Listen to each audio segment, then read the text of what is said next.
গতকালকে একজন বলেছেন সকালবেলা ঘুম থেকে উঠে আল্লাহর নাম নিয়ে তারপরে নাকি আমি একজনের নাম বলি, আল্লাহর নাম নেওয়ার আগেই একজনের নাম নেওয়া বলা শুরু করি। তো এখানে একজন সম্মানিত, সমাজের সবচেয়ে সম্মানিত ব্যক্তি রয়েছেন এবং তাকে সমাজের সবাই শ্রদ্ধা করে এবং সমাজের সবচেয়ে উনি উপরস্থ কর্মকর্তা ব্যক্তি।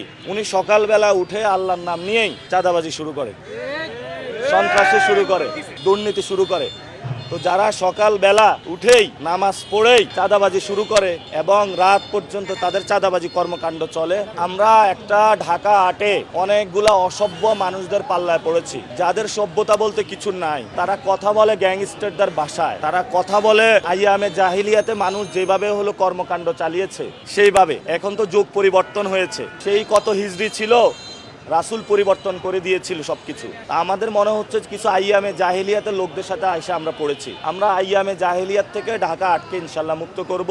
যারা এসব অসভ্য আচরণ করছেন, বেয়াদবি করছেন মানুষের সাথে, জুনিয়রদেরকে ভালোবাসা দিতে, রেসপেক্ট দিতে শিখেন নাই, আমরা তাদেরকে বলবো নিজের ঘরে বাচ্চা ছেলে রয়েছে, তাকে তো সম্মান দেন, ভালোবাসা দেন। আমরা বলবো একটা আইয়ামে জাহিলিয়াতে আছে অসভ্য মানুষদের আমরা পাল্লায় পড়েছি, আমরা তাদেরকে সভ্য করার চেষ্টা চালিয়ে যাব এবং ভোটের মাধ্যমে আপনারা তাদেরকে সভ্য করবেন। ভোটের মাধ্যমে আগামী 12 তারিখে আমরা আইয়ামে জাহিলিয়াত থেকে মুক্ত হতে চাই। ভোটের মাধ্যমে